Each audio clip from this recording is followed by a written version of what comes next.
The Galactic Council chamber sat at the heart of Nexus Station, a structure so old that the species who built it had been dead for 40,000 years. The walls were black crystal, polished smooth, and they caught the light from 32 different atmospheric sections and scattered it across the floor in colors that had no human names. Every arc of seating was built for a different gravity, a different gas mix, a different pressure. It was the most sophisticated room in the known galaxy, and in it Ambassador Krethsal of the Vreth Dominion was about to make the worst decision in recorded history. He stood at the central podium with his 6 limbs folded in the posture his species used when they had already decided something and were only appearing to inform others. His chitin was polished deep red, the color of Vreth authority. His compound eyes scattered cold light across the walls. When he turned his head, he was large, precise, and completely certain of himself. The Vreth Dominion formally announces the annexation of the Outer Rim, territories currently held by the human collective, he said. His translator module delivered the words in clean, standard language. These systems are resource-rich and poorly defended. We have conducted a full assessment of human military capability and found it insufficient to resist Dominion forces. Annexation will be complete within one standard cycle. The chamber went quiet. Not the quiet of agreement, not the quiet of boredom or political calculation, something else. The kind of quiet that falls in a room when everyone present knows something terrible is coming and has already decided they cannot stop it. In the far arc where the Ethori delegation sat suspended in their tank of amber fluid, the eldest speaker moved. The Ethari always moved slowly. They had been in this galaxy for 6 million years, and they had long since concluded that speed was for species who had not yet understood what time really was. The eldest speaker rose from the tank floor in one long, unhurried motion. Her bioluminescent patterns, normally a deep and restful blue, shifted through green and settled on something pale and nearly white. In Etheri body language, that color meant grief. She did not approach the standard podium. She spoke from inside her tank, and the sound system carried her voice to every section of the chamber without distortion. Ambassador Krethsal, she said, her standard language was perfect. 6 million years of listening to others speak gave you that. We have a request. The ambassador turned one compound eye toward her arc. The Etheri are always welcome to address the council. We are asking you not to do this. A simple sentence from the Etheri was never a simple thing. They did not speak carelessly. Every word they chose had been considered. Every sentence carried the weight of everything they had seen in their long history, and their history was longer than most species had existed. The human species, the eldest speaker continued, is young. We understand that they are still finding their place among older civilizations. They are sometimes loud, sometimes clumsy, sometimes surprising in the wrong direction, but we have watched them carefully for some time now. She paused. Her pale light pulsed once. They have a quality that we have encountered only twice before in our 6 million years of observation. When they are attacked, truly attacked, not tested or pressured, but genuinely attacked and occupied, they do not negotiate from a position of fear. They do not accept losses as the reasonable price of peace. They do not stop Another pause. The light pulsed again. The two species we observed with this quality are not present in this chamber. Today, they are not present in this galaxy. Their enemies removed them completely. Both times it was the enemy that did the removing. Both times those enemies did not survive. The century that followed, the chamber held its breath. With respect, Krethsal said after a moment, the Dominion has reviewed human military engagements going back 300 standard years. Their conflicts have been local, brief, and poorly coordinated by galactic standards. They maintain 2 active fleet groups and operate on a defensive doctrine. They are a minor species at an early stage of development. The comparison to the Ardith or the Kelorn is they have never been given a reason. The eldest speaker said. She said nothing else. She settled back toward the floor of her tank. Her light returned slowly to its resting blue. Krethsal waited several seconds to see if she would continue. She did not. The Dominion thanks the Ethari for their counsel, he said, and turned back to the full chamber with the posture of a being who had already moved past the conversation. Annexation operations begin in 40 standard days. The council will be kept informed of the transition. He left the podium. In her amber tank, the eldest speaker did not watch him go. She had already begun composing the update she would transmit to the Ethari.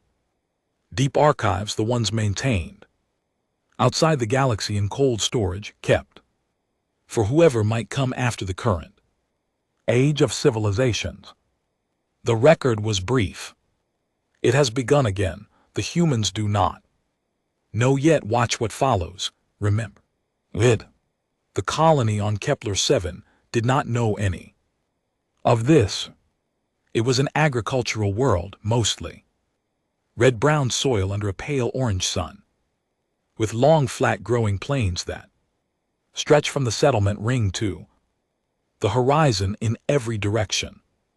The soil grew 3 varieties of grain that did not exist anywhere else in known space. Researchers from 4 different species have been trying to synthesize the growing conditions for decades and kept failing. The colonists found this quietly amusing and did not try very hard to explain it. Some things about a place just worked, and you did not spend too much time asking why. Population was 40,000, families mostly.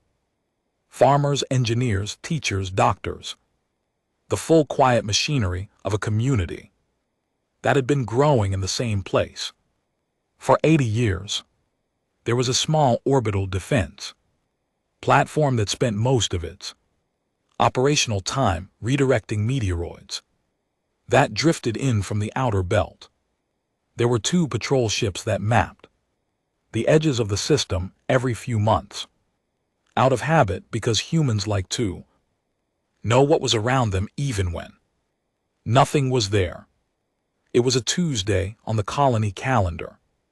Commander Elena Vasquez was eating breakfast in the operations center when the alert came through her implant as a mild vibration behind her left ear, the kind reserved for priority traffic. She put her fork down. "Talk to me," she said. "Commander, Lieutenant Deoasis." Voice came through from the orbital platform controlled flat. Assis got easy and loose when things were fine. He got very quiet when they were not. "We have contacts coming in from the dark side of the outer system, multiple vessels. They are not broadcasting identification signals." Elena was already on her feet. "How many contacts?"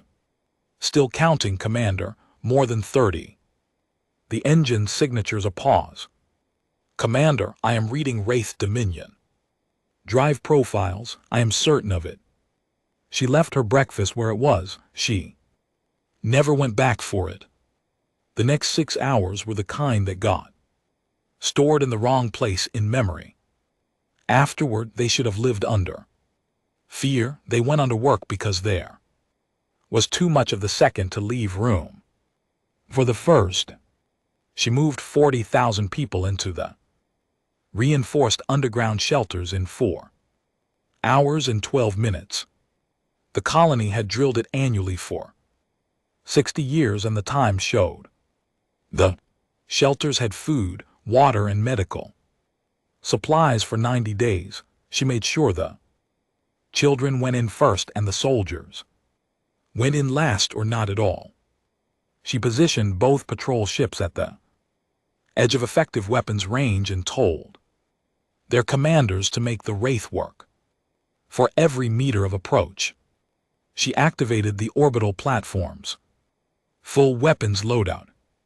She sent the distress beacon through the relay chain. The nearest relay would carry it to the next, and from there it would reach Fleet Command or Earth itself, whichever was faster. Then she went to the orbital platform in person because she had decided that if she was going to watch this, she was going to watch it from somewhere she could actually do something. Through the main forward viewport, the Wraith fleet came in across the dark. Like a slow tide, 43 vessels she counted. The smallest among them was twice the length of her largest patrol ship. They moved in tight formation, the kind her tactical references described as a standard Wraith encirclement pattern designed to cut off every exit. Before the first shot was fired, Lieutenant Asai stood at her shoulder. He was 26 years old and had been wearing a uniform for 4 years. He had never seen an enemy vessel except in training files. "Commander," he said quietly, "what do we do?" "We make them work for every step," she said. The patrol ships opened fire when the Wraith crossed the outer boundary. They burned through shielding on 2 Wraith vessels and left a third running on reduced power before both ships were overwhelmed and destroyed.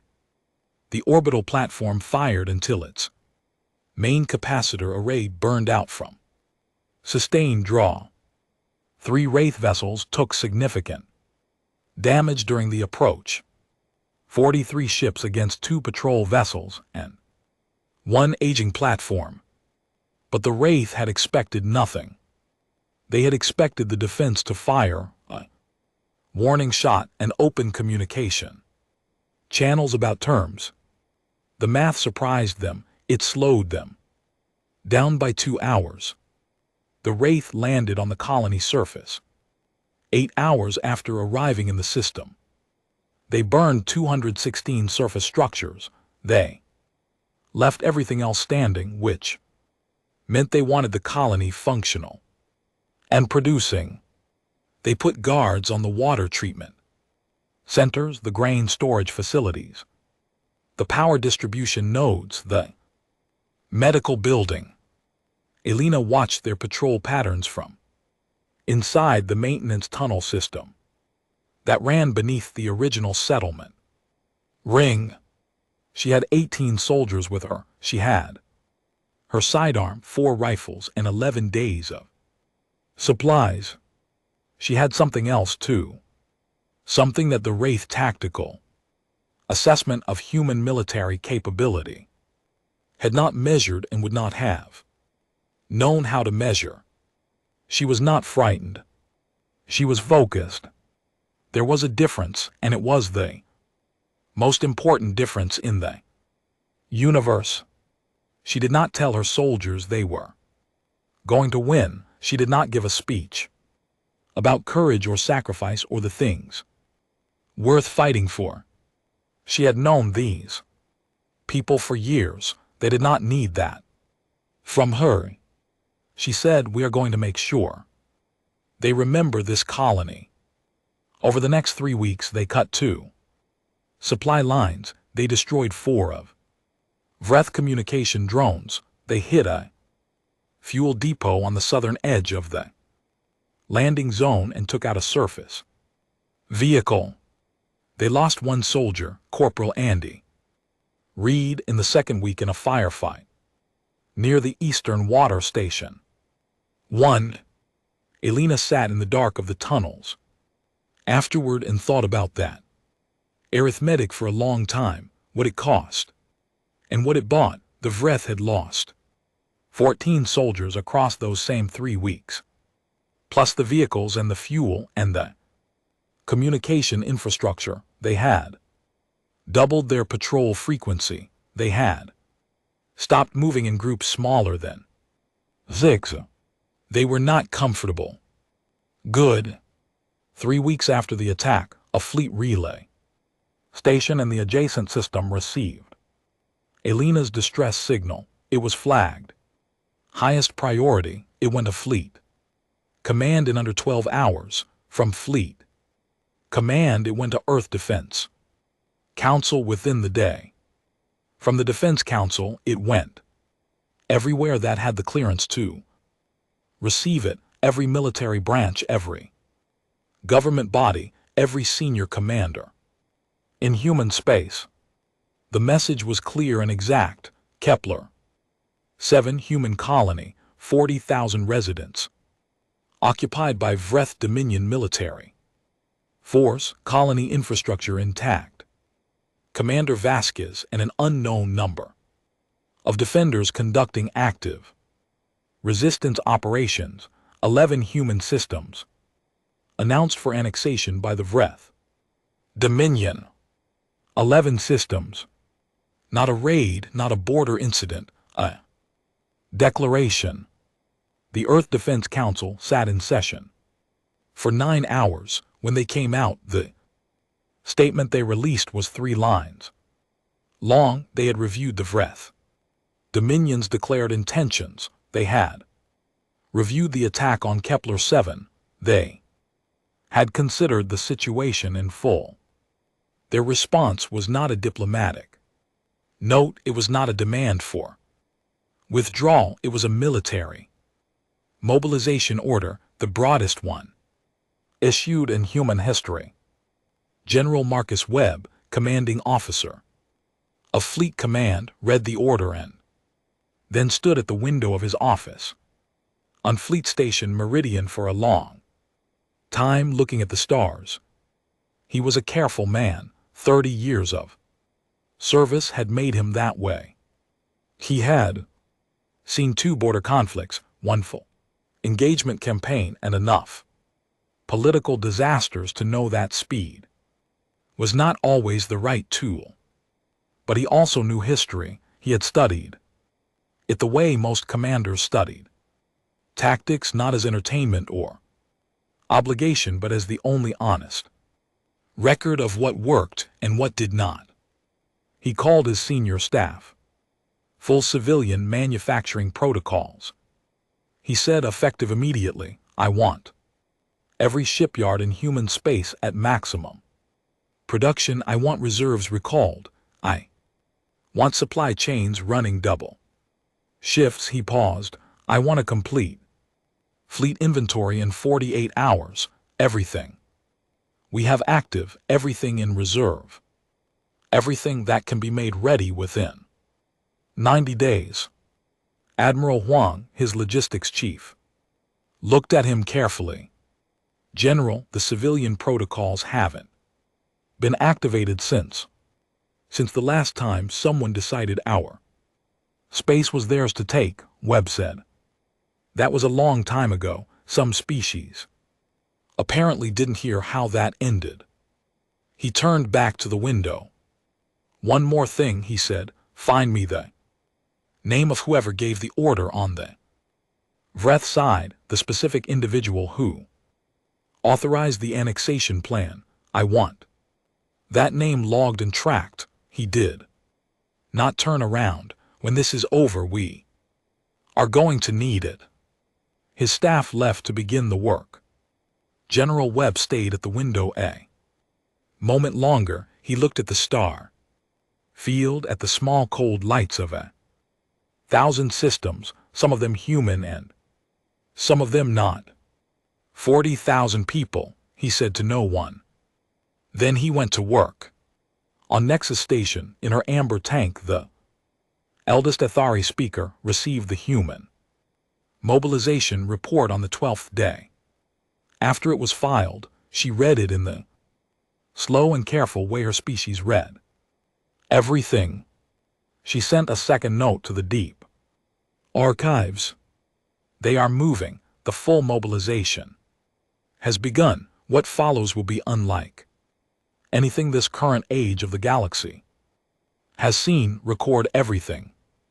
On Kepler 7, in the tunnel beneath the Eastern Settlement Ring, Elena Vasquez sat in the dark at 3:17 colony time and cleaned her rifle by touch. Her soldiers slept in shifts around her. Above them, through 2 of stone and old composite, Vreth patrols moved in their regular patterns, the one she had mapped to the minute over 23 days of watching. The one-way military frequency in her implant had been silent the entire time. At 3:17 it made a sound. 5 characters, a signal code. She had never heard it used in her career. She had only seen it in the oldest training files flagged historical. She knew what it meant. Relief force is moving. Hold position. We are coming. Elena Vasquez pressed her back against the tunnel wall. She breathed once, slowly. Then she pulled out her tactical map and started planning the next strike. Because that was the job. You hurt them every chance you had. You waited.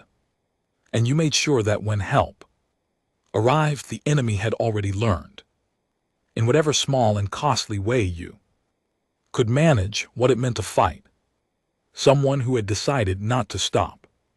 High Commander Veth Carroll received the progress report from the Outer Rim operation on the 42nd day after annexation began, and he was pleased. 6 colonies secured, 11,000 Vreth soldiers deployed, minimal resistance beyond the initial contact engagements. Resource extraction beginning on schedule at 4 of the 6 sites, local populations contained and compliant. The only ongoing issue was a minor insurgency at the Kepler 7 site, where a small group of human military personnel had been conducting disruption operations from concealed positions. Nuisance-level activity. Local commanders had increased patrol presence and expected resolution with it. The week. He read the report in the command center of his flagship, the Dominion's Voice, as it held position above the 3rd secured colony. Through the main viewports, the pale green curve of the planet filled half the sky. Down there, human farmers were back at work in their fields under Vreth supervision. The processing centers were running. The grain shipments had begun. It was going exactly as the strategic projections had said it would. The human species, the projections had explained, was not a serious military threat at this stage of their development. Their technology was functional but not exceptional. Their organizational structures were inconsistent across their various governmental bodies. They lacked the unified command hierarchy that characterized more advanced militaries. They were, in the assessment of the Dominion Strategic Division, a species that would respond to overwhelming force with a period of protest, diplomatic pressure through the Galactic Council, and eventually a negotiated arrangement that would leave Vreth control of the Annex systems intact while offering the humans enough face-saving language to accept the outcome. It was a standard playbook the Dominion had used it 11 times against other species. It had always worked. High Commander Vreth Carroll read the report, noted the projected completion dates, and went to dinner. The week passed, then another. The Kepler-7 insurgency did not resolve. It got worse. The patrol that went to investigate the burned-out fuel depot on day 48 was ambushed in the approach corridor. 6 soldiers wounded too severely. The ambush point was a position the patrol had passed without incident 7 times. Before, the humans had waited, mapped the routine, and then changed their method entirely. The communication relay on the western plateau went dark on day 51. When the repair team arrived, they found the hardware had not been destroyed. It had been disassembled and removed, every piece of it down to the mounting brackets, carried off by hand into the surrounding plains. On day 55, a supply shipment meant for the northern garrison simply stopped arriving. The transport route had been operating without problem for 3 weeks. When scouts checked the road, they found 17 separate points where the surface had been treated with a chemical compound that ate through vehicle undercarriages on contact. The compound had been applied at night over 2 separate nights, working quietly across a 40 km stretch. The local Vreth commander, sub-commander Draft Vale, sent 3 urgent reports to the flagship requesting additional forces and a change in tactical approach. He described the situation with the careful language of a professional who did not want to admit that a group of 19 humans, his most recent count of the estimated resistance size, was systematically dismantling his operational capacity. Vreth Carroll sent him 2 additional patrol units and a note reminding him that efficiency was expected. He was not worried, not yet. Elena Vasquez lost her 2nd soldier on day 46. Private Tamas Herrera, 22 years old, from the colony's 2nd generation of families. He had been born on Kepler-7. He had never been anywhere else.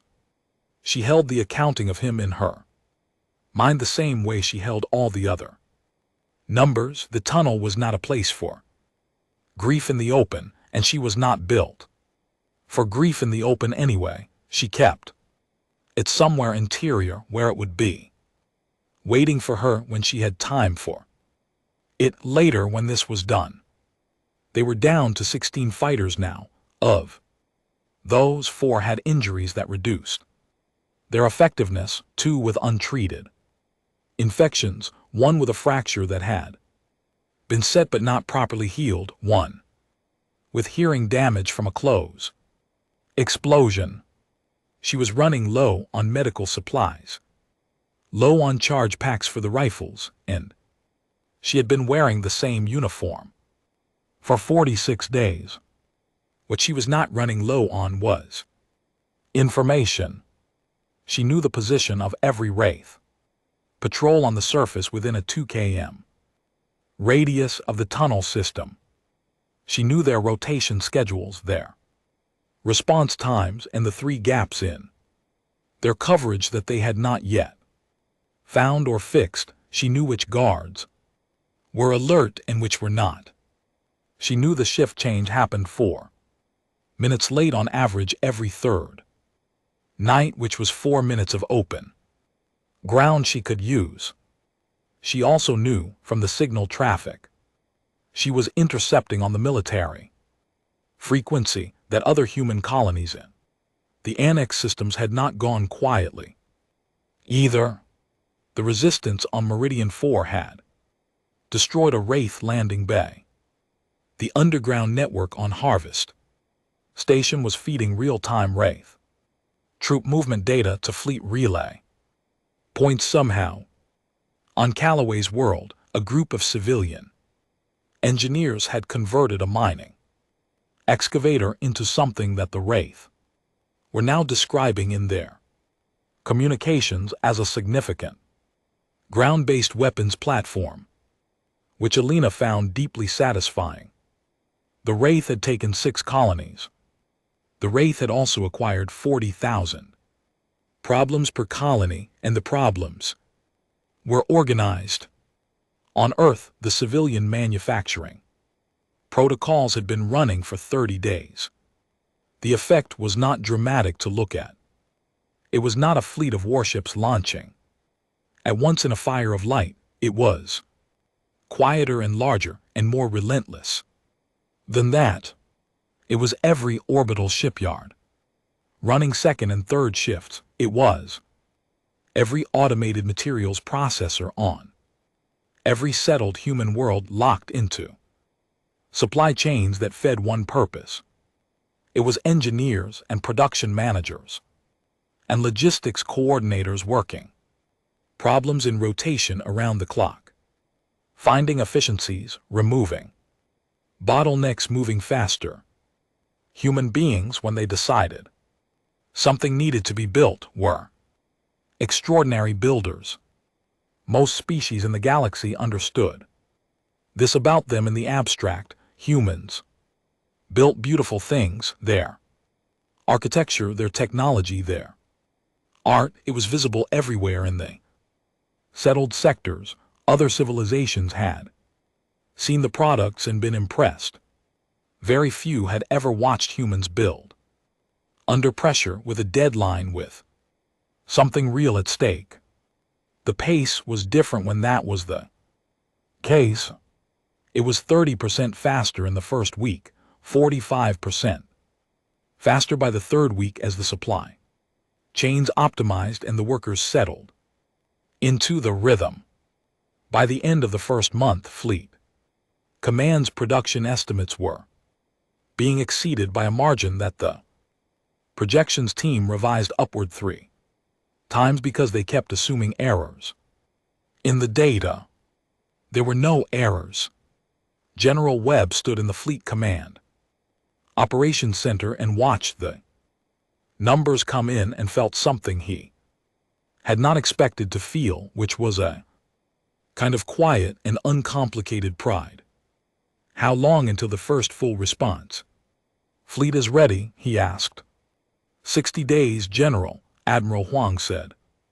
For the first one. After that we'll have additional groups ready on a rolling 15-day cycle. Webb nodded. He looked at the star map. The annex system sat on the far edge of human space, marked in the cold orange color the display used for hostile occupation. 6 colonies, 6 orange marks where green one should have been. Contact the Galactic Council, he said. Inform them formally that human military forces will be entering the contested systems in 60 days. Tell them to advise the Vreth Dominion accordingly. The aide made a note. Should I include a proposal for negotiation, General? The Council has been asking. The Council can ask, Webb said. Tell them there is one condition for halting military action. The Vreth Dominion withdraws all forces from all 6 colonies, returns full control to the original populations, and delivers to human custody the individuals who authorized the annexation operation. He paused. All of them not representatives, not diplomatic stand-ins, the people who gave the orders. The aide looked up from his notes. Vreth won't agree to that, sir. No, Webb said, they won't. He looked at the orange marks on the map. Make sure the message is sent anyway. He said, I want it on record that we asked. The Vreth Dominion's response to the Council notification arrived in 3 days. It was polite, measured, and completely dismissive. The Vreth position was that the annexed Territories were now legally Dominion. Holdings under galactic expansion law. That the human populations were under Dominion protection and care, and that military aggression by Earth forces would be considered an act of war against the Dominion with consequences. The Dominion was fully prepared to enforce. They attached a summary of their current military force disposition, presumably, to underscore the consequences point. It listed 417 active combat vessels. It listed their positions and their capabilities. It was an impressive document. General Webb's intelligence officer, Commander Priya Salazar, read it twice and then set it down on the briefing table. They're telling us they have 400 ships, she said. Yes, Webb said. And they're telling us where they are. Yes. Salazar looked at him carefully. Do they not understand what that is? They think it's a deterrent, Webb said. She was quiet for a moment. It's a target list. Yes, Webb said, it is. The eldest Ithari speaker received regular reports from her observers stationed throughout the settled galaxy. She reviewed them each day in her tank, in the amber quiet, moving through the data at the pace her people had always used, not fast, not slow, but thorough. She noted the human production figures. She noted the military mobilization scale. She read the general's message to the council and paid careful attention to the specific language of the condition attached to it. The individuals who authorized the annexation operation. Not the Vreth military, not the Dominion government as a whole, specific people. Named people, the ones responsible. She had seen this before, not often. Twice in 6 million years, both times a species have been genuinely attacked, not pressured or tested, but attacked, their people taken, their territory seized, their communities disrupted, and both times the response had followed the same essential shape. First, the wounded species absorbed the initial strike. They did not fold, they reorganized. Then they built faster and harder than anyone had expected. Then they moved.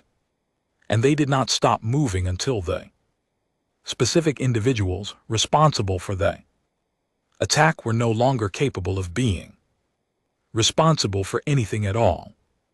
Both times the elder speaker had watched and recorded.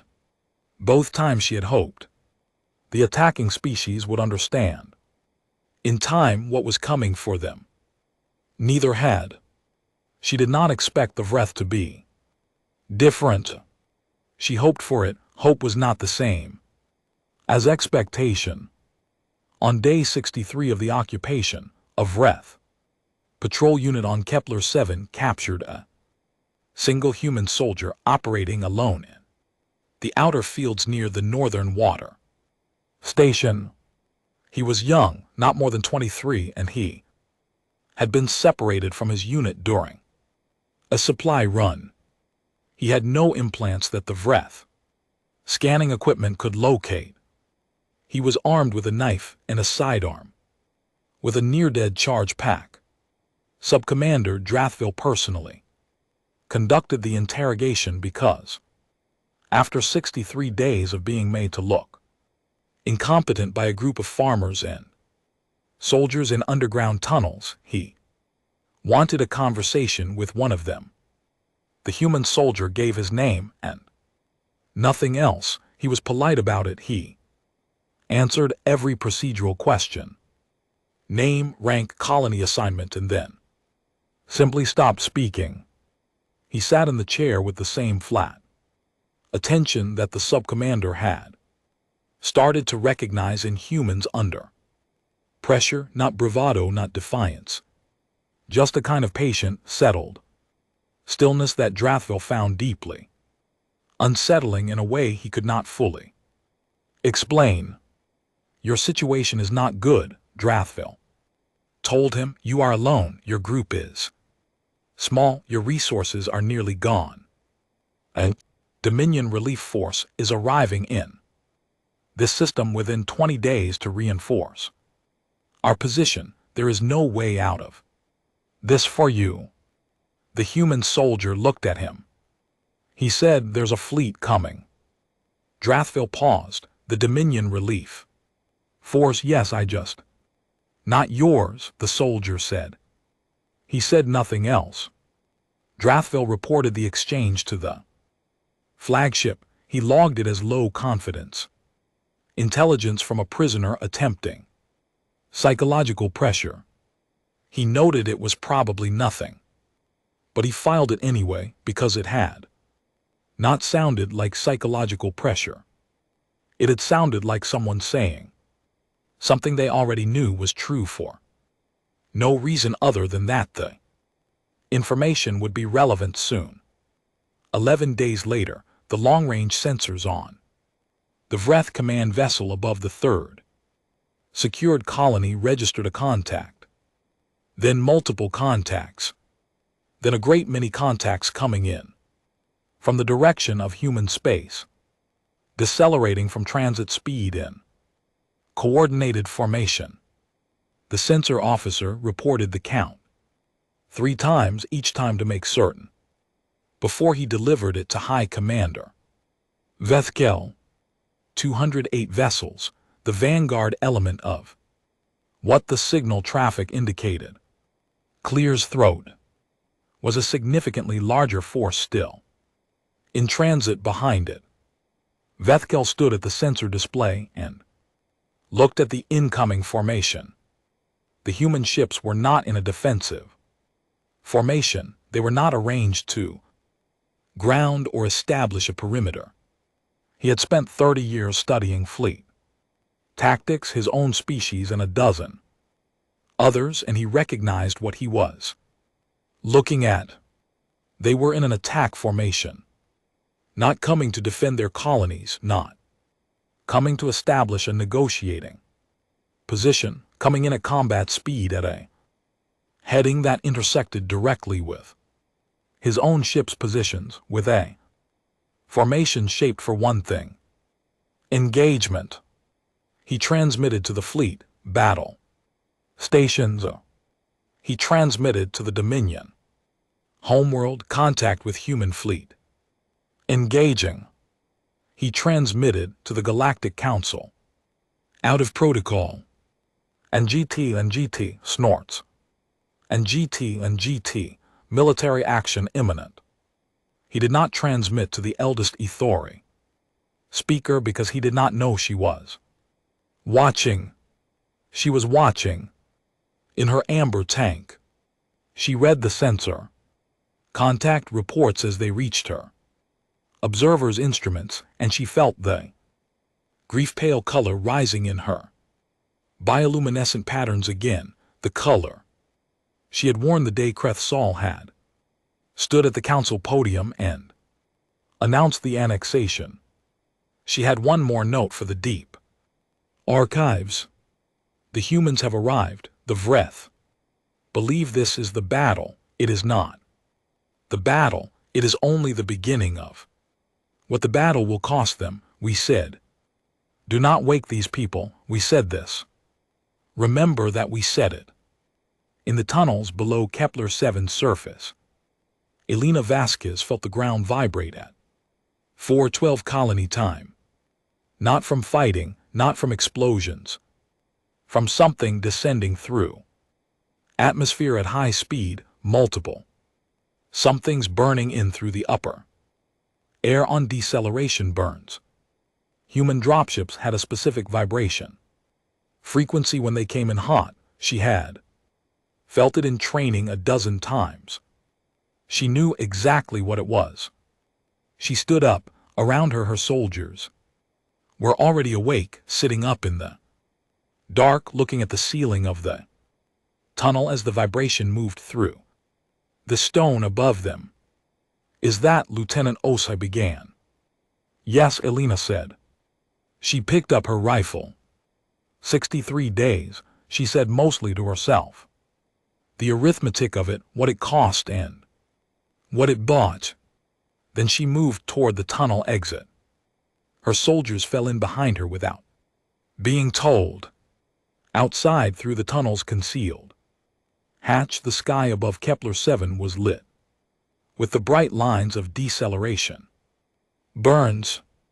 Dropships coming down in columns, spreading across the landing zones she had already identified and marked and transmitted in her intelligence reports.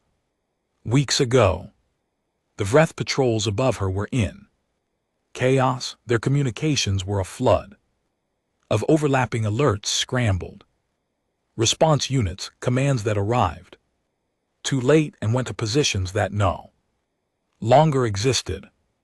Elena stepped out into the open air of her colony for the first time in 63 days. She breathed in. She looked at the sky. Then she raised her rifle and went to work. The 6 colonies were liberated in 11 days. Not recovered, not negotiated back. Liberated in the military sense of the word, by force, through engagement with the Vreth ground forces on each colony. Either captured or driven off-world. Human fleet swept through the annex.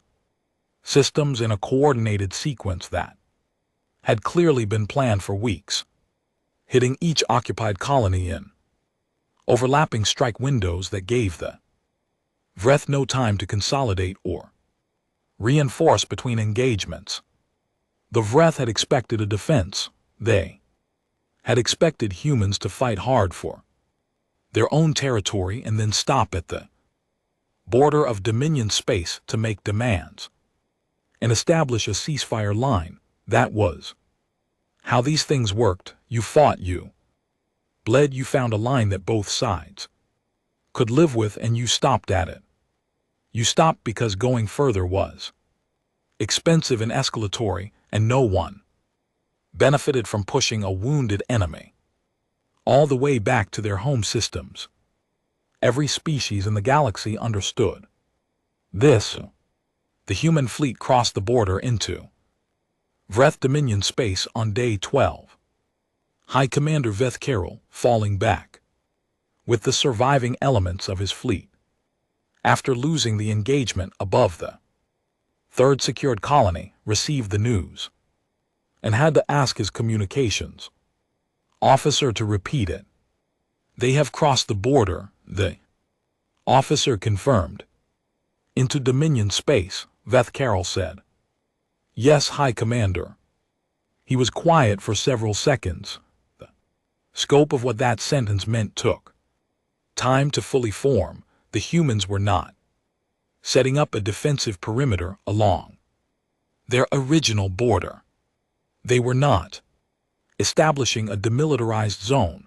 They were not waiting for the Council to arrange talks. They were following. Contact the homeworld, Veth Carroll said. Inform High Command that the situation has changed. The situation had changed. In the Galactic Council chamber, the news produced the kind of reaction that the chamber was not designed for. 32 species talking at the same time was something the acoustic systems could manage. 32 species panicking at the same time was something else. The Doreth delegation sent an emergency motion for an emergency session. The Pelani ambassador demanded a formal statement of human intentions. 4.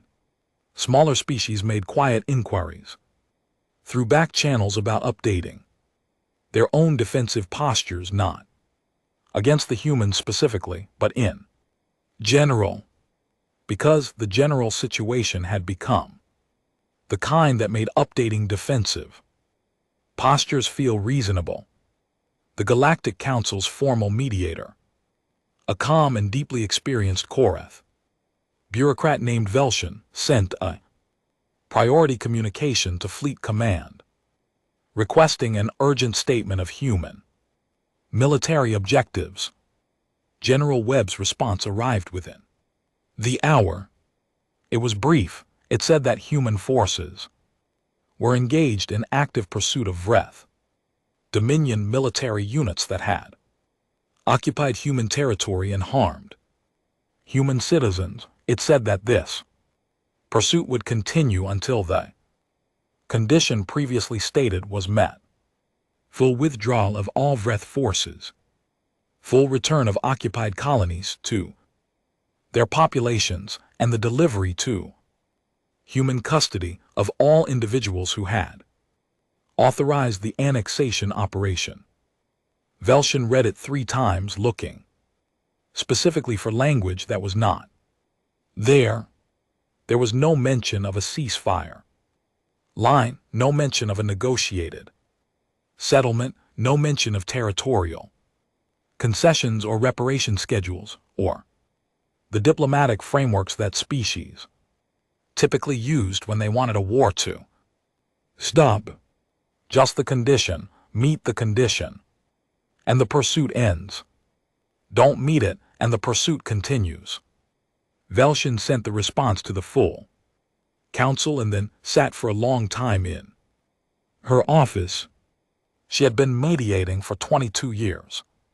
She had helped end 4 regional conflicts and negotiate 2 major territorial disputes. She knew what a negotiating position looked like, the way it was worded, the space it left for movement, the signals it sent about what could be traded away.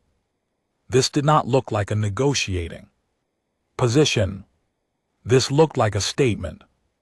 She sent a personal message to the Ithori delegation, marked for the eldest speaker's attention. The response came back in 3 words: "We told you." The pursuit into Vreth space was not a straight line. The Vreth fleet did not run together. Veth Carroll, to his credit as a military commander, understood immediately that holding formation against a human force that was moving with this speed and aggression was a way to die in place. He split his surviving vessels into dispersal groups and sent them on separate headings, hoping to divide the human response and buy time for the Dominion homeworld to mobilize a relief force. It was a good tactical decision. General Webb had expected it. The human fleet split too, not chasing each dispersal group with equal weight. That would have thinned the force dangerously across too much space, but tracking, grouping, prioritizing. Admiral Huang and Commander Salazar ran the targeting, sequencing from the fleet flagship, working through the Vreth dispersal vectors and assigning pursuit elements with the kind of methodical efficiency that Salazar privately thought looked more like logistics than combat. That was not an insult. That was the point. "They're trying to make us choose," Huang said, watching the dispersal tracks on the main display. "I know," Salazar said, "so we choose all of them in order." They worked the list for 8 hours, adjusting in real time as new sensor data came in, reallocating pursuit groups as Vreth movements became clearer. It was the kind of sustained, grinding, analytical work that required no heroism and made no good stories. It was just math and patience and staying with the problem no matter how complicated it got. 3 Vreth dispersal groups were overtaken and engaged in the first week. 2 more the week after. The remaining groups were either captured or driven deeper into Dominion interior space. The pursuit followed them deeper. The Vreth home world received High Commander Veth Carroll's first emergency communication and responded with what Dominion doctrine called a maximum defense posture. Every available military vessel recalled To the home system, every orbital. Platform armed and active, every ground. Installation on full alert. It was an impressive force. The Dominion had built it over 400 years of expansion. No species had ever threatened the home world directly. The home world had always been too far away, too well defended, too far behind, too many layers of military presence for any enemy to reach. The human fleet had gone through those layers quickly and without stopping. The Dominion High Command gathered in emergency session. They reviewed the military situation with the detached precision of leaders who were accustomed to being the ones doing the reviewing, not the ones being reviewed. They went through the engagement data. They counted the losses. They looked at the pursuit tracks. They sent an ambassador to the Galactic Council with a message for the human government. The message proposed an immediate ceasefire. It proposed the withdrawal of Vreth forces from the occupied colonies. This was already effectively complete, since most of the Vreth ground forces had been captured. It proposed compensation in the form of resource rights in 3 unmapped systems. It proposed a formal agreement with defined borders and a non-aggression framework.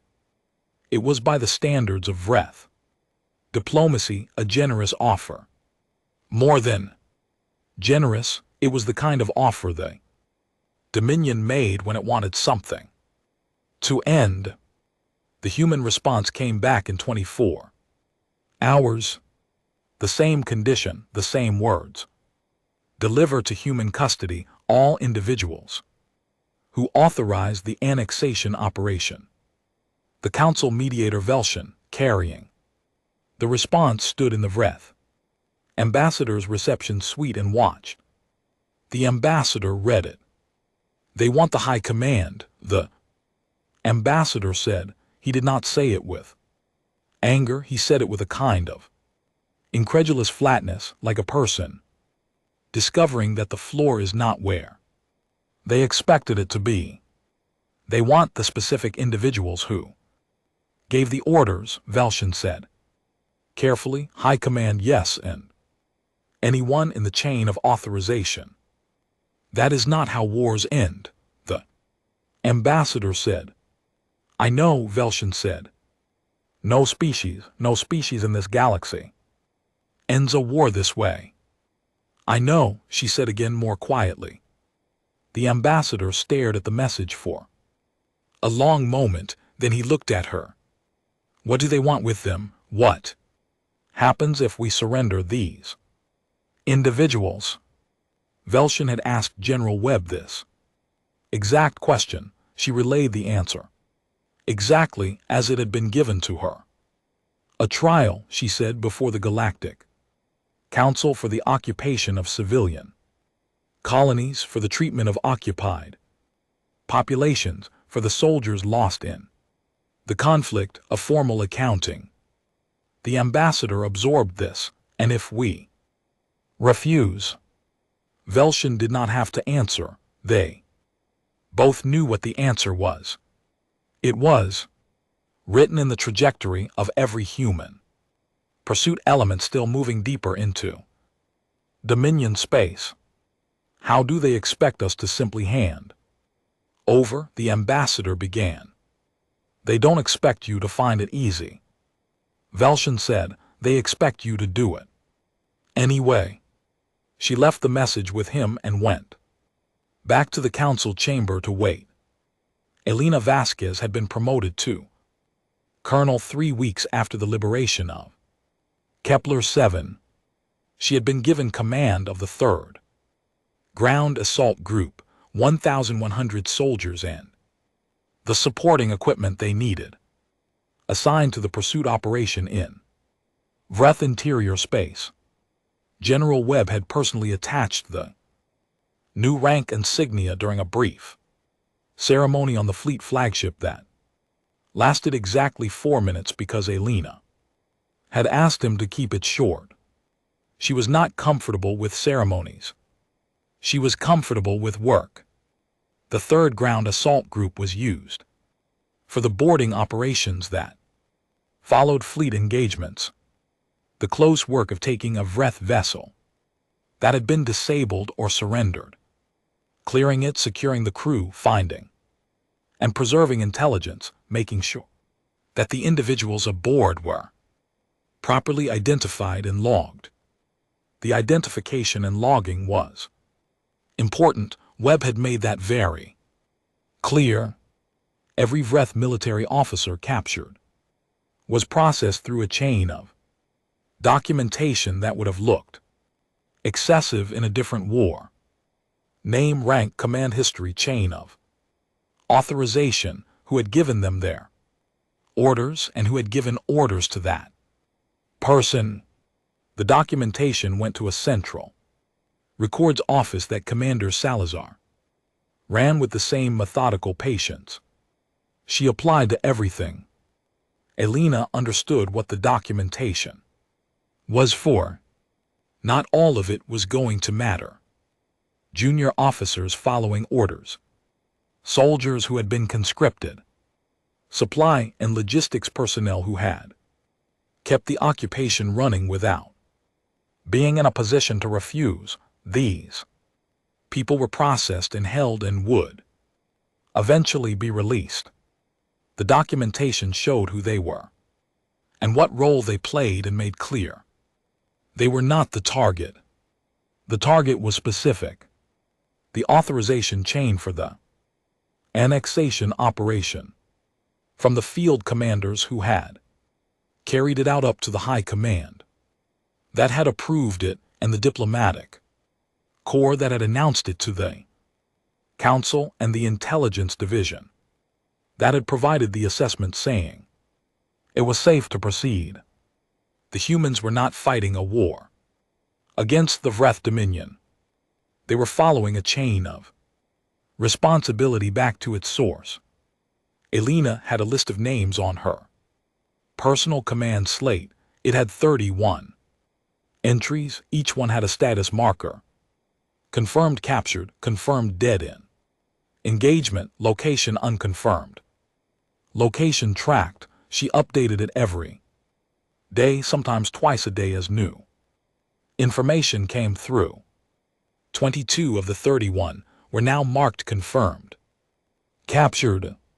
9 remained. Back on Kepler 7, the colony was rebuilding. It was not a fast process. It would not be a fast process.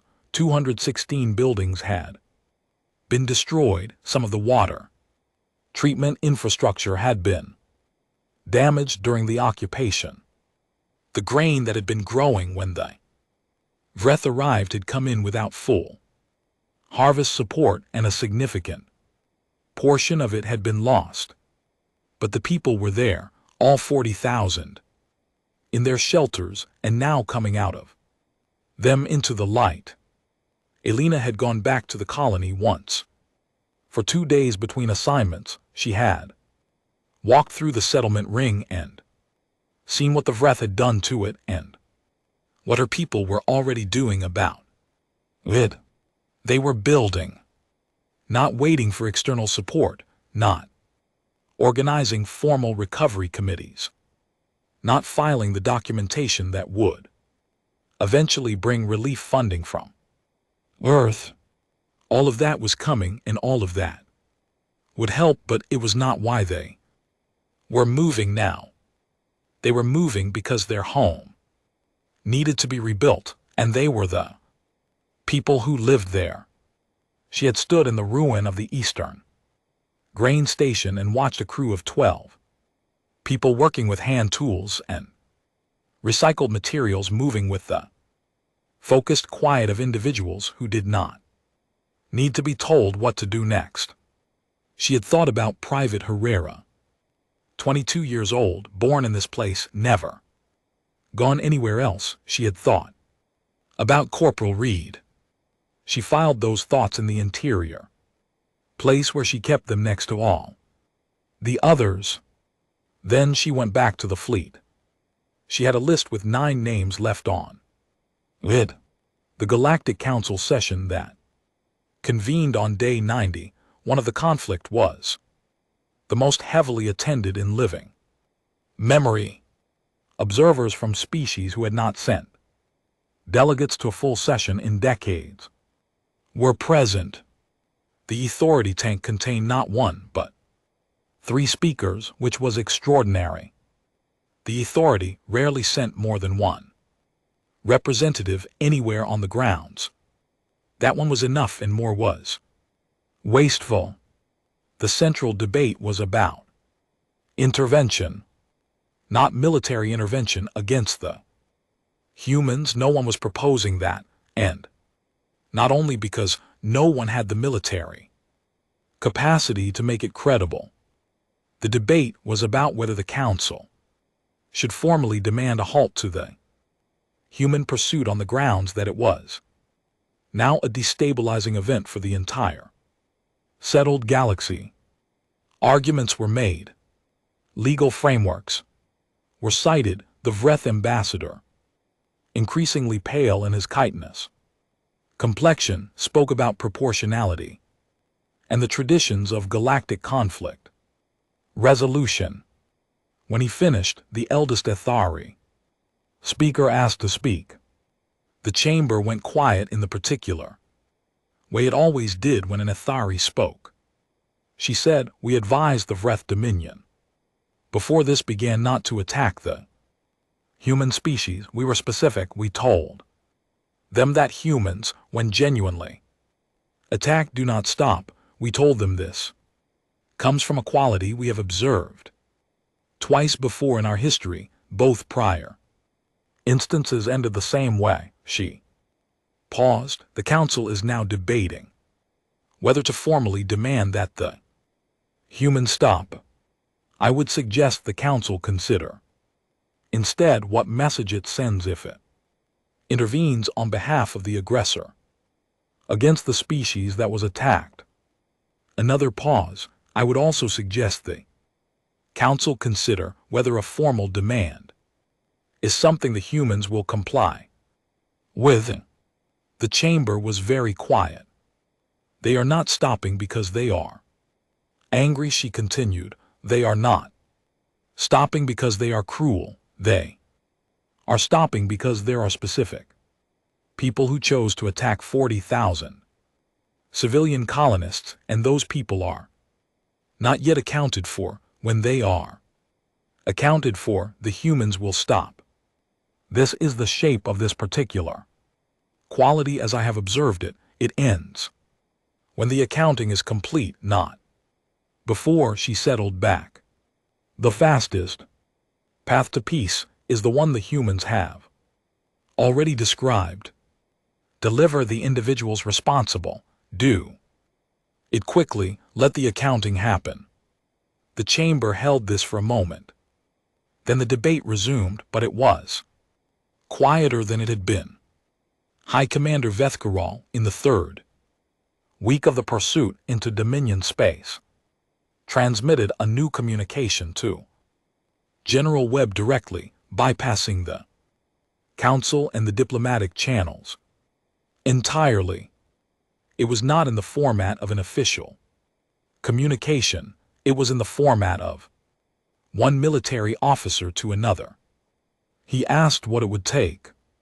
Webb read the message on the bridge of the fleet flagship standing at the communication station and snorts for a moment. He looked at the star map, at the orange marks of Veth space, at the blue lines of pursuit tracks, at the small clusters of engagement markers spread across the display like embers. He called Aliana on the command channel. "Vethkaral is asking what it would take," he said. "What did you tell him?" Aliana said. "Haven't yet. I wanted to ask the person who spent 63 days in a tunnel what she thinks." There was a pause on the channel. "Tell him the same thing we've been telling them," she said. "The list all Of it, every name on the list, the ones who decided this was a good idea. He'll call it impossible, Webb said. Then the pursuit continues, Aliana said, and eventually they'll realize that what's impossible is making us stop before we have what we came for. Webb closed the channel. He sent the message back to Veth Carroll. The same condition, the same words, the same list. He did not expect the answer to change. He was right. The pursuit continued.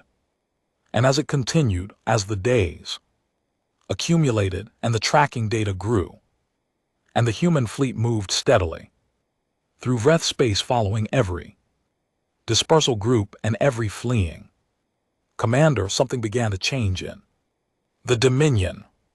Not in the high command, not in the military, in the junior officers, in the ground soldiers, in the Vreth who had been conscripted and deployed and were now in human custody and being processed through the documentation chain and slowly, carefully being told what they were being held for and what they were not.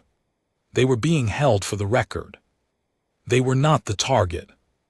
The target was specific, and the humans were still looking for it. And some of those junior officers, sitting in holding facilities and talking to human processing personnel, began to think about the 9 names still on the list. And they began to think about whether they knew anything about where those 9 names might be.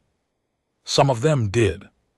Colonel Elena Vasquez received 17 new pieces of actionable intelligence in a single 48-hour period from Vreth. Prisoners who had decided that telling the humans what they knew was the fastest path to the only outcome that made any sense. The list went from 9 to 4, then to 2. She looked at the 2 remaining names. For a long time, one of them was Veth Carroll himself. The other was Ambassador Cressall, the diplomat who had stood at the council podium and announced the annexation. She added a note to both entries, location being tracked. Then she went back to work. Ambassador Cressall had not been to the Vreth homeworld in 11 years. He had spent those years at Nexus Station in the comfortable and well-appointed diplomatic suite that the Dominion maintained there, moving through the social and political architecture of the Galactic Council with the ease of a creature in his natural environment. He was good at diplomacy. He was good at the quiet maneuvering, the favor exchanges, the long view of political advantage. He had spent his adult life learning to read situations and position the Dominion favorably within them. He had read the human situation completely wrong. He knew this now. He had known it since approximately day 15 of the occupation, when the reports from the outer colonies started coming in, and the pattern in them was not the pattern the strategic assessments had promised him. The assessments had said the humans would protest and negotiate.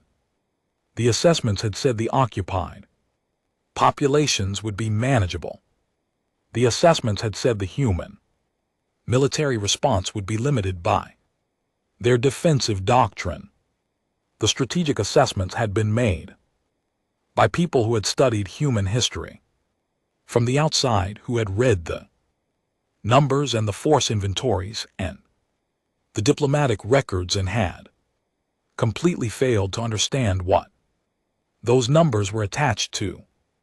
He had left Nexus Station 14 days into the occupation, which in retrospect had been a useful decision and also a completely useless one, because leaving Nexus Station had not actually solved the problem of existing on a human database. He was on the list. He had known he was on the list from the moment he heard about the list. He was the individual who had stood at the council podium and formally announced the annexation, which meant he was the most visible name on the authorization chain. He was not the highest, he was not the one who had devised the strategy or approved the military operation. He was the one who had been sent to make it public because that was what ambassadors were for. It was an enormous and bitter irony. He reflected that the job he was best at, making announcements in public spaces, was the exact thing that had put his name at the top of a human target list. He was currently on a breath transport vessel in the outer edge of the Dominion's eastern cluster, moving at low speed toward a system that was not in any major database, accompanied by 2 security personnel and a communications officer whose primary job was to monitor whether the humans had tracked them to this position. The answer for 4 weeks had been no. He spent those 4 weeks not eating well and not sleeping well and reviewing in extended and punishing detail every decision he had made in the previous 2 years that had led him to a small cabin on a transport vessel in an unmapped system. The annex plan had seemed so clean, so precise, the assessments had been thorough, the strategic rationale was sound. The humans were a minor species with limited capability. The Dominion needed the resources, the risk was low. He had stood at the podium in the most sophisticated room in the known galaxy and made the announcement, and not one part of him had believed it would end like this. The communications officer knocked on his cabin door on day 29. Ambassador, she said, her voice had the same controlled flatness that OSA had used when Kepler 7 sensors had first detected the Vreth fleet. I have something on the long-range sensors. He followed her to the bridge. The sensor display showed a contact, small single vessel moving on a heading that intersected with their current position. Could be coincidence, one of the security personnel said. Change heading, Krethsal said, 30 degrees. Off current track. They changed heading. 20 minutes later, the contact adjusted. It was now moving on a heading that intersected with the new position. The bridge was quiet for a moment. Change heading again, Krethsal said. They changed heading 3 more times. Over the next 2 hours, each time the contact adjusted. The contact was not a coincidence. High Commander Veth Carroll had chosen his hiding place better. He had not run toward the unmapped outer systems, which was the obvious choice, and therefore the one he assumed the humans would anticipate. He had run toward the Dominion's innermost systems, toward the most populated and most defended space the Dominion controlled, on the theory that the humans would not push all the way to the center. The theory had been based on the way every previous military conflict in galactic history had worked. For 64 days it held. The human fleet pursued through the outer and middle systems, engaging in capturing Vreth forces, following the dispersal groups, compiling their documentation, running their list down. They took the eastern systems, they took the northern approach. They came from 3 directions methodically, not hurrying toward the center, but arriving there by process of elimination. On day 65, Veth Carroll received a report that human vessels had been detected in the Kareth system. The Kareth system was 9 light hours from his current position. He had always known at some level, beneath his professional certainty, that the homeworld's defense posture was not going to be tested. The humans were not coming for the homeworld. They had made this clear in their communications. They were not interested in territory. They were not trying to occupy Dominion systems the way the Dominion had occupied human colonies. They were interested in specific individuals, and those individuals were no longer protected by the homeworld's fleet, because that fleet had been significantly reduced by 11 weeks of pursuit engagements and was now positioned in the home system doing exactly what Veth Carroll had spent his entire career avoiding, defending a fixed point instead of projecting force. He sat in his command chair on a vessel that was down to 30% weapons capability and looked at the tactical display and thought about the options available to him. There were in truth very few. He could continue to run, the humans would continue to follow, his vessel would eventually run low on supplies, on fuel, on the small margin of operational capacity that kept it moving.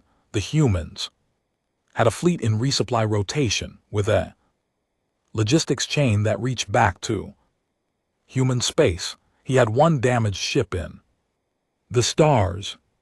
He could fight, he could bring his vessel about and engage whatever human pursuit element was closest. He would damage them probably, he might destroy them, then the next element would arrive. Because there was always a next element. He could surrender. He sat with that option for a long time.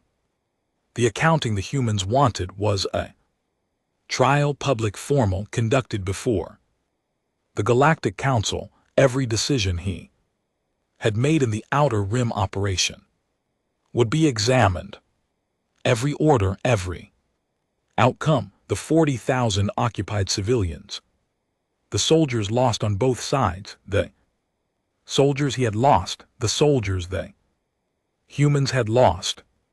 He had made the decisions he made because they were the correct decisions within the framework of Dominion, strategy and interest. He had believed when he made them that the assessment was right. He had been wrong. He did not know if being wrong in good faith was the kind of thing a trial could understand. He thought about Elena Vasquez in the tunnels of Kepler 7 for 63 days. He opened a communication channel. The message came to Colonel Elena Vasquez's command slate at 6:30 hours.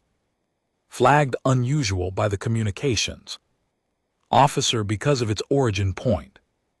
Veth Carroll was transmitting from a position 3 systems away. He was transmitting on a frequency designated for fleet-to-fleet communication. No encryption, no conditions, no preface. Just his position, his current vessel status, his surrender terms. The terms were simple. He would not resist boarding. He would provide full documentation of his command decisions. He requested that his crew, 38 personnel, none of them on any list, be released after processing. Elena read it twice. She forwarded it to General Webb. Webb's response came back in 11 minutes. Except go get him. She went. The boarding was not what either side expected, which is to say it was completely without violence, and that absence was strange after 11 weeks of pursuit.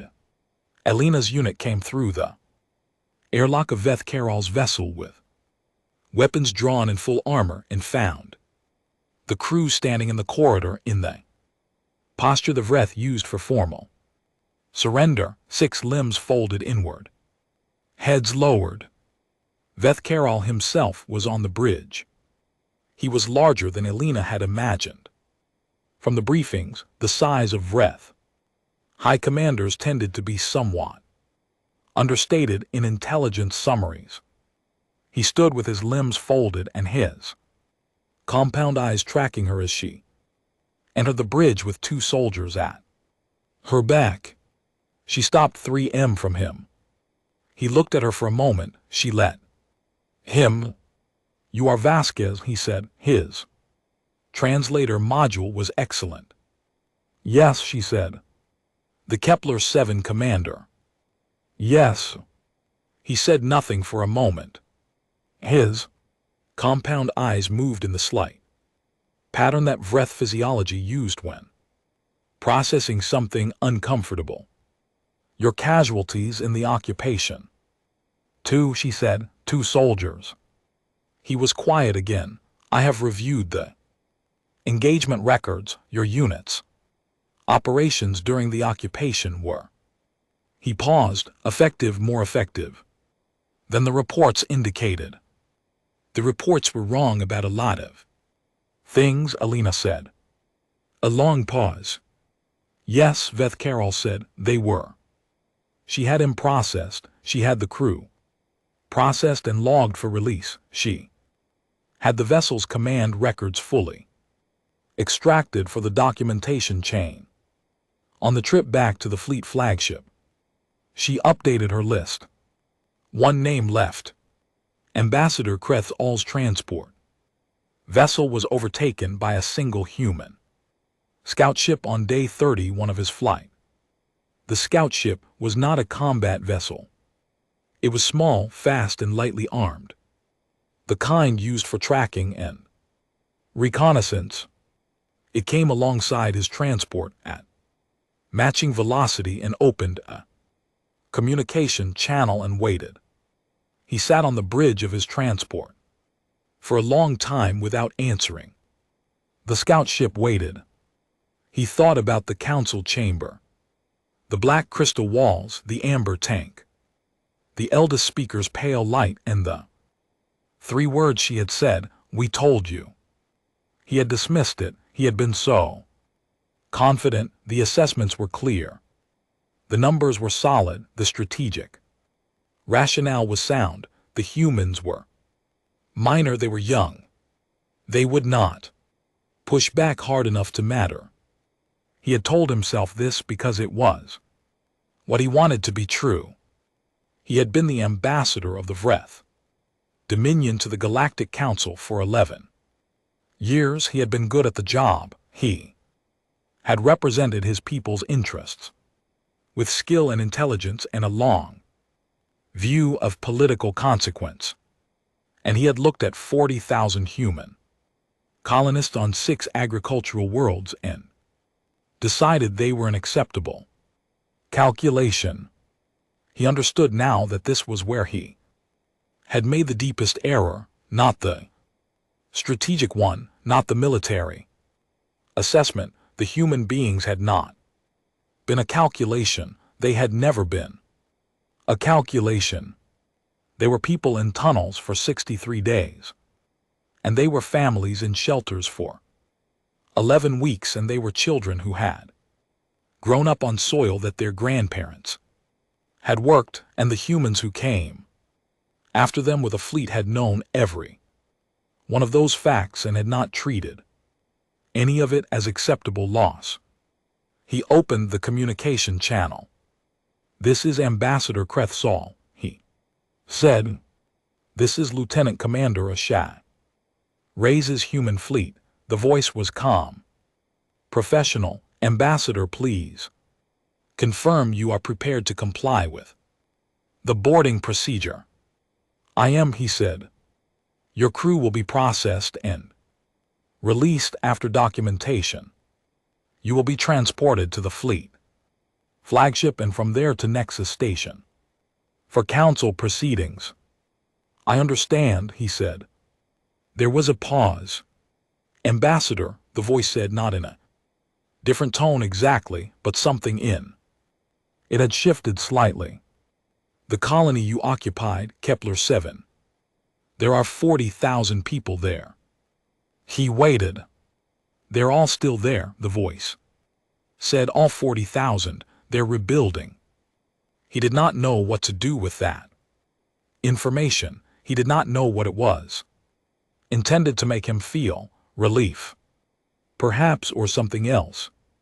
He thought about it for a long time on the trip to the flagship.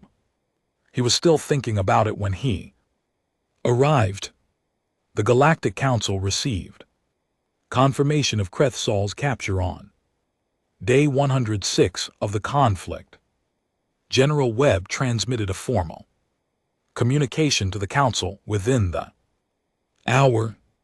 The condition had been met. All 31 individuals on the authorization list were now in human custody. Human military operations in Vreth Dominion space were suspended. Immediately, effective the timestamp of the message. The fleet stopped. Not gradually, not conditionally, it stopped. The pursuit elements across Vreth space received the order and held their positions and made no further aggressive actions. They maintained their positions and continued processing their captured personnel and kept their documentation chains running, but they stopped moving. They stopped. The council chamber absorbed this for approximately 3 hours, which was the time it took for the various delegations to verify through their own channels that the human fleet had in fact stopped everywhere simultaneously and was not simply reorganizing for another push. It had stopped. Velshin, the mediator, sat in the middle of the chamber and felt something she had not felt in weeks, which was the possibility that this might actually be over. The Vreth Dominion delegation, now operating under an emergency governing council because the arrested high command had left a significant administrative gap, requested a meeting to discuss the structure of the formal proceedings. Webb's office agreed. The Ithari elder speaker, in her amber tank, watched the communication traffic that her observers were reporting and felt the pale grief color fading from her bioluminescent patterns for the first time in 106 days. She sent one more note to the deep archives. The pursuit has ended. The condition was met. The trial will begin. The humans stopped when they said they would stop. Write this down, write all of it. They did exactly what they said they would do. From the beginning, they stopped when the accounting was complete and not one moment before. She paused, her light pulsing slowly. The amber fluid. And not one moment after. Elena Vasquez was on the fleet flagship when the order to stand down came through. She was in the operations center, updating her command records when the order appeared on the display. She read it. She looked at the list on her personal slate, all 31 entries with their status markers, the last one now marked confirmed in custody. She sat still for a moment. Around her, the operations center was doing the same thing, not celebrating. Exactly, not cheering, but going quiet. In a particular way. The way a room goes. Quiet when something that has been holding very tightly for a long time can finally let go. She thought about Kepler 7, the red-brown soil, the orange sun, the tunnels beneath the settlement ring, where she had spent 63 days in the dark. The vibration of the drop ships coming through the stone above her. She thought about Reed and Herrera. She held that in the interior place for a moment where she had been keeping everything that needed to wait. Then she went to find General Webb. He was standing at the window of his office looking at the star field. She stood beside him. Neither of them said anything for a while. It's going to be a long trial, Webb said finally. Good, Elena said. The council is going to want it to be thorough. Every decision, every order, every outcome Good, she said again. The Vreth Dominion will have legal representation. There will be arguments about command, responsibility, about the degree of individual culpability. I know, Elena said. Good. Webb looked at her sideways. You want it to be long. I want it to be right, she said. I want 31 people in a room answering for 31 sets of decisions, and I want the whole galaxy watching, and I want the record to be so complete that no one who reads it 50 years from now has any doubt about what happened and what it cost. She looked at the star field. That's what Reed and Herrera deserve. That's what 40,000 colonists deserve, not a quick end, a right one.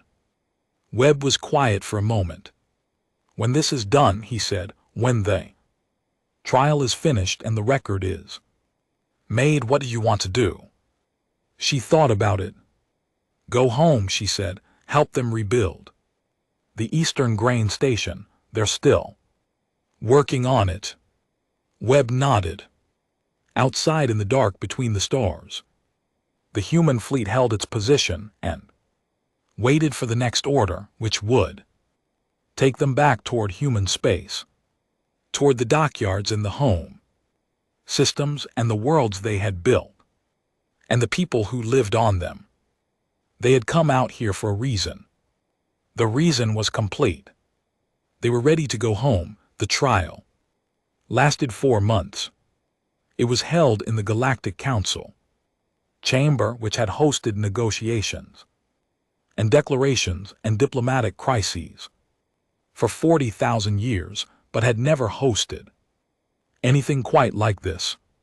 31 defendants, 31 legal teams, most of them assembled in a hurry by a Dominion administrative structure that was trying to function while still processing what had happened to it. An independent tribunal of 5 judges, drawn from 5 separate species, none of them human, none of them Vreth. The council mediator Velshan served as the presiding administrator. She had not slept a full night since the occupation began, and she did not expect to sleep one until the trial was finished. The proceedings were broadcast on every public communication channel in the settled galaxy. This was not an accident. General Webb and the Earth Defense Council had been very specific about the broadcast requirement when negotiating the trial structure with the Council. The trial would be public, all of it, not summary reports or diplomatic communiques, the actual proceedings. Every testimony, every piece of evidence, every argument made by every legal team. The Earth delegation had objected to this. The Council's legal advisors had suggested it was unusual. Velshan had privately agreed that it was unusual. The human position was simple. 40,000 people had lived this. The least that could be done was to make sure the record of it was seen. The objection was withdrawn. The testimony began with the colony administrators, not the soldiers, not the military commanders, the people who ran the water treatment facilities and the school buildings and the medical centers, the people who had organized the shelter movement in the first hours of the occupation, the people who had kept 40,000 human beings alive and functioning while their colony was under foreign military control. They spoke in order of their administrative role. They described what they had seen from the inside, how the grain stores had been inventoried and removed, how the water rations had been calculated and administered, how the children in the shelters had been told what was happening in language that was honest, without being terrifying, how they had run the colony from underground for 11 weeks and kept it. Together, the tribunal listened without interruption. The legal teams for the defendants made careful notes. 31 people at the defense table sat in the particular stillness of individuals who have had a great deal of time to think and are now listening to the results of what they decided. Ambassador Krethsal sat at the far end of the defense line. He had been given Vreth diplomatic dress. For the proceedings, his katan was still the polished deep red of dominion. Authority. He looked exactly as he had when he had stood at this same chamber's central podium and announced the annexation. He did not look like the same person who had made that announcement. The colony administrator of Kepler 7's 3rd District, a woman named Clara Santos, who was 61 years old and had been running water distribution for 20 years, sat in the witness seat and described the 11 weeks of occupation in precise and practical detail. She described the Vreth inventory teams that came through her district every 3 days. She described the 2 children who had developed respiratory illness in the shelters and the difficulty of treating them with limited medical supplies. She described the morning she heard the drop ships coming through the atmosphere and sat on the floor of the shelter and cried for the first time since the occupation began. When she finished, the chamber was quiet. For a long moment, the defendant's legal teams had no questions for her. The military testimony came after.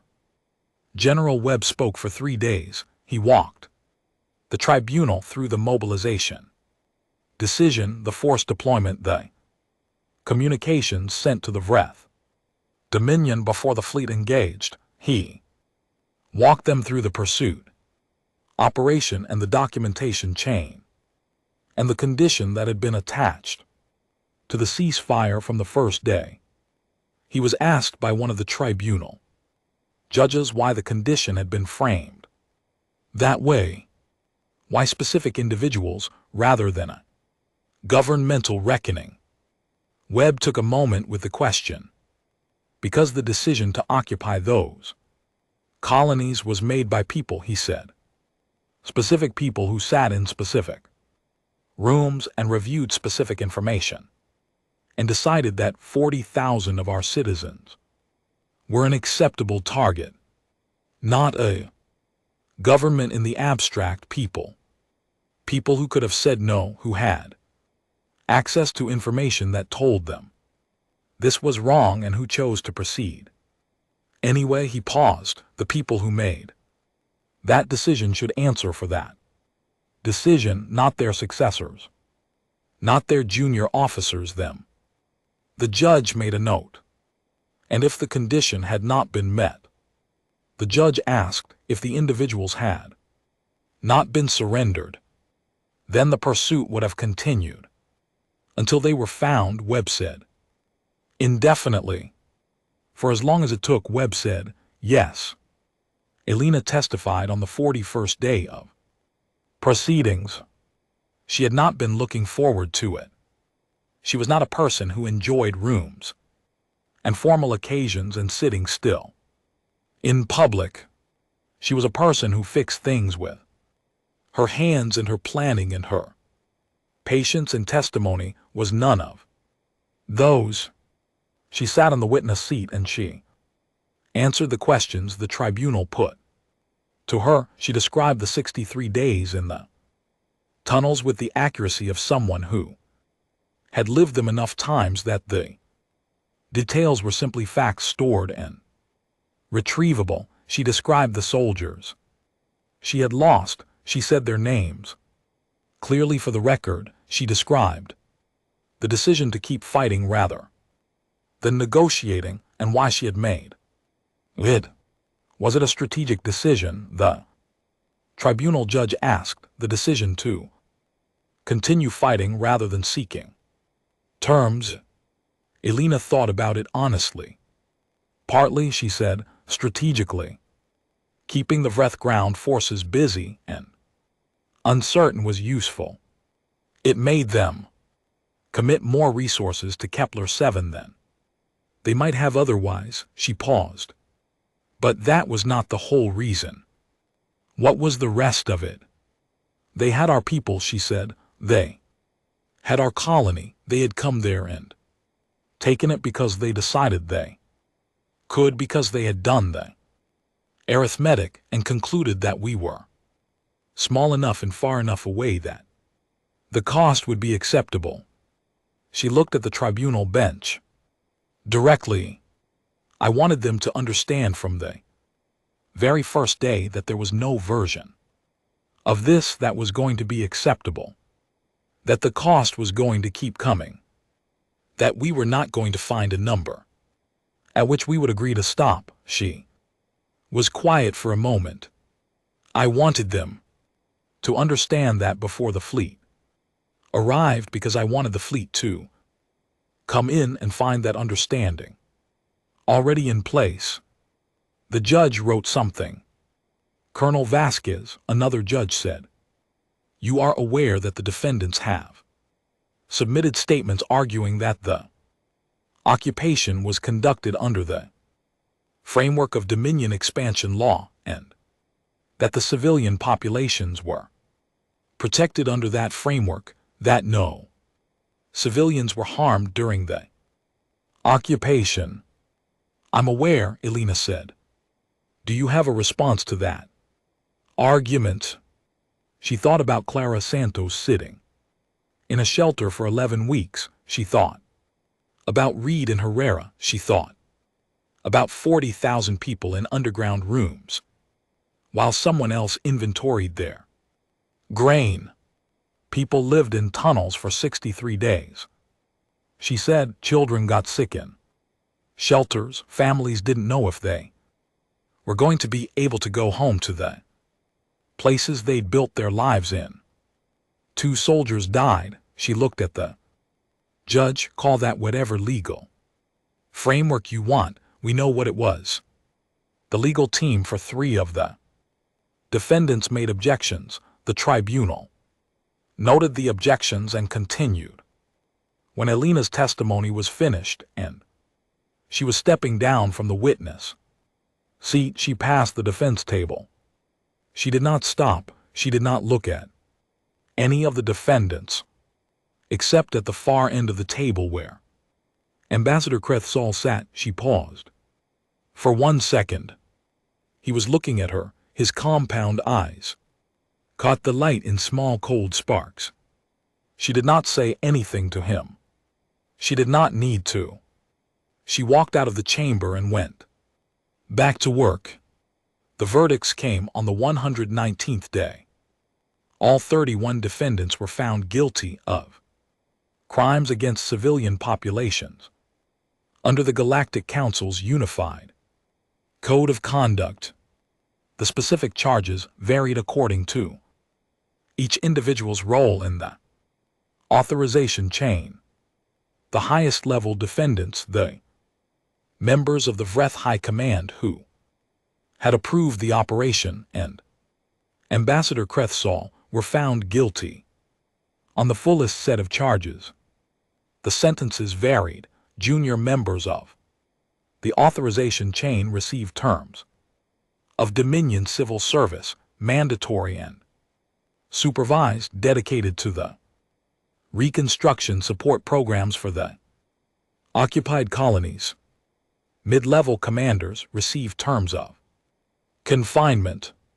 The high command members received the highest sentence the Council's code permitted: permanent removal from any governmental or military role, public registry as war criminals under galactic law, and life confinement under Council supervision. Ambassador Crethsall received the same sentence as the high command members. He heard the verdict in the same stillness he had sat through the testimony, the same controlled quiet of a being who had had 100 19 days to arrive at a state of acceptance. His legal team prepared appeals. He told them to pause the appeals and gave them no explanation. In the months that followed, he would write a formal document not required, not requested, that was entered into the council record. It was a full account of the decision-making process that had led to the annexation plan, every meeting, every assessment, every moment at which someone in the chain could have said, this was a mistake, and did not, including himself. He did not write it to reduce his sentence, he wrote it because the eldest authority speaker had asked him to in a quiet meeting through intermediaries that no one else knew about for several years. She had told him that records mattered, that the deep archives needed complete accounts, not just outcomes, that the purpose of the archive was to teach whoever came next, in whatever age followed this one, and that a complete account from someone who had been inside the decision was more valuable than any external analysis. He had agreed. He wrote 340 pages. The Galactic Council passed the resolution on the 48th day after the verdicts. It was formally titled the Resolution on Civilian Population Security. But within a week, every species in the settled galaxy was calling it by the name it had acquired informally in the first day after its passage. The Human Clause. The resolution did two things. First, it established a permanent legal framework protecting occupied civilian populations under council law, with enforcement mechanisms that had teeth in a way the previous frameworks had not. Any military occupation of a settled civilian population for any reason by any species triggered automatic council oversight and a documentation requirement. Second, it added a formal note to the Council's diplomatic registry regarding the human species. The note said in the careful and precise language of galactic legal code that the human species had demonstrated a documented pattern of sustained military pursuit in response to attacks on their civilian populations, that this pursuit was not limited by territorial boundaries or conventional ceasefire frameworks, and that all member species were formally advised to take this pattern into account in their foreign policy and military planning. In the supplementary materials attached to the resolution, the Athari delegation submitted a historical addendum. It noted that this pattern of behavior had been observed twice before in galactic history, and that both prior instances had ended with the complete removal of the attacking civilization. It noted that in both cases early warning had been provided and ignored. It noted in the careful language of beings who had 6 million years of patience behind them that the purpose of this addendum was to ensure that no future species could claim they had not been informed. The supplementary materials were entered into the permanent record. The permanent record was distributed to every member species. It was also sent to the Athari Deep Archives, where it was filed alongside the notes the eldest speaker had been making since the day Kreth Saul had stood at the podium. General Webb retired 8 months after the trial ended. The ceremony was held on Fleet Station, Meridian, in the same facility where he had stood at the window on the day he read the mobilization order. The same star field was visible through the same window. He stood in front of it and accepted the formal retirement honors and said a short speech that he had written himself, which focused on the logistics officers and the production teams and the relay network operators whose names would not appear in any of the histories that would be written about the conflict. He thanked them by name, every one of them he could fit into the speech. Afterward he went home. He had a house on Earth in a quiet part of the Pacific coast where the mornings were cold and the sea was close, and nothing about the landscape required any decisions. He spent the first week doing nothing. He found that this was harder than he expected. On the 8th day, he started writing. Not a memoir, not a formal account, just notes for himself about the shape of the thing, what it had looked like from his position, what snorts he had understood early, and what had taken time to understand, what he would do differently and what he would not change. He wrote on the 3rd page of the first notebook, the condition was the key. From the first communication we sent, we told them exactly what it would take to stop us. We were never vague about it. We said these names, these people, this accounting, and we meant it precisely. And we held to it precisely. There was no ambiguity for them to negotiate around. There was no number we would settle for. The condition was the condition. He thought for a while. Then he wrote, I think the scariest thing for them was that we were not emotional about it. We were not angry, the way that species sometimes get. Angry, hot and fast, and eventually cooling. We were just steady. The fleet moved steady. The documentation ran steady. The list got shorter. Steady. Steady is harder to argue with than angry. Steady doesn't have a breaking point you can look for. He closed the notebook. He went to the window and looked at the Pacific. On Kepler 7, the Eastern Grain Station was finished in the spring of the 2nd year after the occupation. It was better than it had been before. Larger, with better equipment, with a storage system that could handle 3 times the previous capacity. Architects had done what human architects tended to do when they rebuilt something. They had made it better than what they were replacing. Because if you were going to do the work, you might as well. Alina was there the day they opened it. She was not in uniform. She had taken a leave that had gradually extended itself into something that did not have a clear end date, which she had been told was acceptable and which she suspected was a gentle way of saying she did not have to go back unless she wanted to. She did not know yet if she wanted to. She stood in the wide door of the new grain station and watched the first delivery come in from the eastern fields, the big automated harvesters moving across the red-brown soil in the low orange light of the afternoon. Around her, the colony moved at its regular pace, the sounds of rebuilding still present but softer now, less urgent, more like finishing touches than reconstruction. Clara Santos came and stood beside her. They had met 3 weeks earlier at the small memorial the colony had built for the people lost in the occupation and the resistance. 2 names on it. Elena had stood there a long time. Good station, Clara said, looking at the building.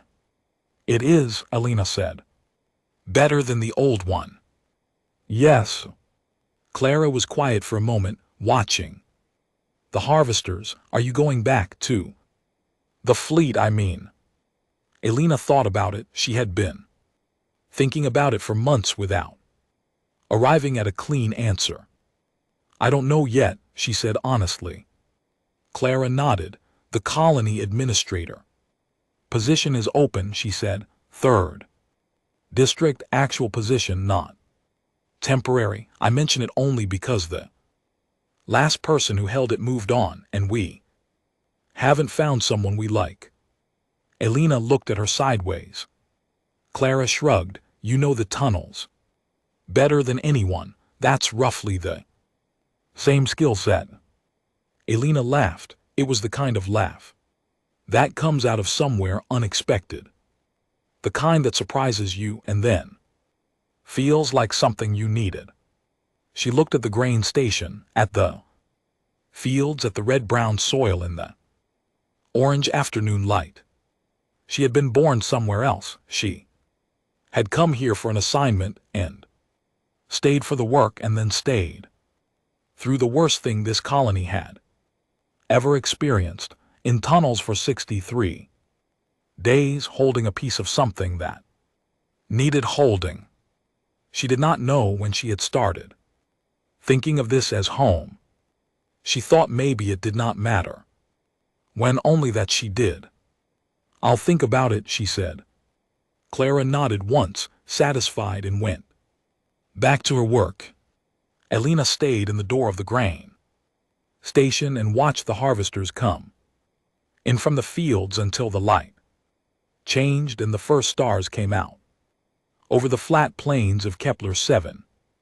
The small, cold lights of the galaxy spread across the dark above a world that had been taken and had been gone back, a world where 40,000 people were still exactly where they were supposed to be. The eldest Ithori speaker's final public statement on the conflict was brief. It was delivered to the council and entered into the record and distributed to every member species, and it said, humans did not want this war. They did not start it, they did not seek it, and when its purpose was achieved, they stopped it completely and precisely when they said they would. They held to every condition they named. They pursued to the end they defined, and not one step further. If you take one lesson from this record, let it be not that the humans are dangerous when provoked. Let it be that they are precise. They told the Vreth Dominion what would stop them. The Vreth Dominion chose not to believe them. This is the error. It is the only error that mattered. She paused. Do not make it again. The record was filed. The deep archives received their copy. The settled galaxy moved on as it always did into whatever came next. But the human clause remained in the registry. Every new species that achieved space flight and applied for council membership received it in their orientation documentation. Some of them read it carefully, some of them read it and did not fully understand the weight of it. The Ithari supplementary materials helped with that, the historical addendum, the two prior examples with their full records, their warnings, their outcomes, and appended at the end in the simple and direct standard language that the eldest speaker preferred. You have been told, you cannot later say you were not. Do not attack the humans. They never let their enemies escape.